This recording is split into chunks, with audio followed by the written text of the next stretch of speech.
नमस्कार, आप देख रहे हैं C10 न्यूज और मैं हूं आपके साथ अपूर्वा श्रीवास्तव। यूपी में विधानसभा चुनाव से पहले 1987 के सिख दंगों की फाइल खोली जा रही है, जिसमें कानपुर में हुए दंगे के दौरान मारे गए लोगों को अब इंसाफ मिलेगा और आरोपी अब जेल जाएंगे।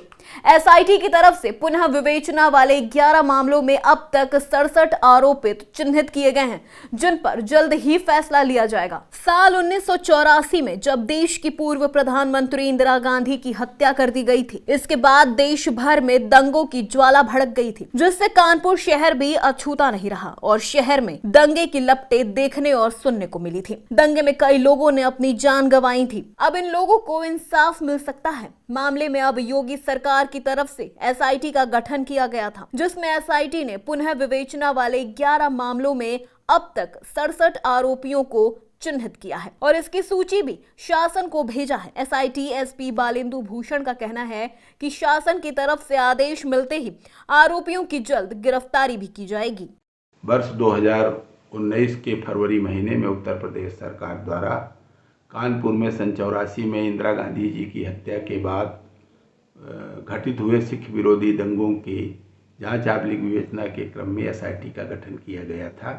इस क्रम में एसआईटी द्वारा सर्वप्रथम 11 ऐसे अभियोग जो उस समय चार्जशीट किए गए थे, उनके निर्णय की कॉपी प्राप्त करके अपने विधि विशेषज्ञों से राय मशविरा करके समीक्षा करा के 4 केस अपील लायक पाए जाने पर उत्तर प्रदेश सरकार को संदर्भित कर दिया गया है। वहां से अनुमति प्राप्त होने के उपरांत माननीय उच्च न्यायालय इलाहाबाद में अपील योजित की जाएगी। हालांकि अफसरों का मानना है कि चिन्हित आरोपियों में से सिर्फ 45 आरोपी ही गिरफ्तारी के लायक हैं, जिसमें कुछ नामचीन लोग और जनप्रतिनिधि भी शामिल हैं, जबकि बाकी लोगों की ज्यादा उम्र और गंभीर बीमारियों के चलते गिरफ्तारी मुश्किल होगी। वहीं 1984 दंगों के पीड़ित परिवार की बात की जाए तो उनका कहना है कि वो मंजर बहुत ही ज्यादा खतरनाक था, जिसको बयान नहीं किया जा सकता। पीड़ित परिवार को सरकार की तरफ से मदद भी दी गई थी, लेकिन कुछ लोग ऐसे भी हैं जिनको अभी तक न्याय नहीं मिल पाया है। योगी सरकार ने एसआईटी बनाकर 1984 के दंगों की जांच भी करवा रही है। पीड़ित परिवारों का योगी सरकार से निवेदन है कि उन्हें अब तो इंसाफ मिले।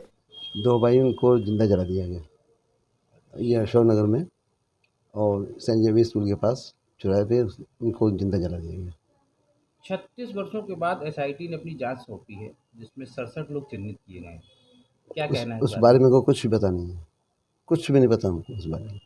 एसआईटी बारे में को कुछ भी पता नहीं है। क्या कहते कि हम उसे बेहोश हो गए। इस घटना संबंधित सरकारों या दलों के विषय में आपको क्या कहना है? कुछ भी नहीं है। हमें आज तक कोई न्याय नहीं मिला। हमको आज तक दंगे पैसा नहीं मिला हमको। और योगी जी से हमारी यही निवेदन है कि हमको हमारा इंसाफ दिला दें। पापा और चाचा जिंदा जला दिए गए थे, ये आपके सेंट जेवियर्स के पीछे। कैसे क्या हुआ था? शांति जुलूस निकाला गया था शाम को 4 बजे करीब। उसी में शांति जुलूस के दौरान वो गए थे, सामने से दंगाइयों ने पत्थर मारे, वहीं पे उन्होंने गिरा दिया। चाचा बचाने गए, उनको भी वहीं पे पटक के गोली मार दी गई थी। वो टट्टा डाल के आग लगा दी। 36 साल बाद कोई बंदा तो जागा, कोई तो ऐसी सरकार आई जो जागी। आपको नहीं लगता न्याय में देरी न्याय की हत्या है? न्याय मिलने में कुछ ज़्यादा देर लग गई है? देर आए दुरुस्त है, आए तो देरी तो हुई। उम्मीद तो छोड़ चुके थे हम लोग, उम्मीद तो बिल्कुल नहीं थी। दरअसल साल 1984 में पूर्व प्रधानमंत्री इंदिरा गांधी की हत्या की गई थी। इसके बाद पूरे देश में दंगे हुए थे, जिसकी आंच कानपुर तक भी पहुंची थी और यहां पर भी दंगे हुए थे। इस दौरान कानपुर में 127 सिखों की हत्या हुई थी। साथ ही लूट और हत्या की धाराओं में 40 मुकदमे दर्ज हुए थे। एसआईटी की जांच रिपोर्ट आने के बाद कानपुर के सिख समाज में खुशी की लहर है और पीड़ित परिवार के परिजनों ने उम्मीद जताई है कि अब उन्हें इंसाफ मिलेगा। C10 न्यूज के लिए कानपुर से नीरज तिवारी की रिपोर्ट।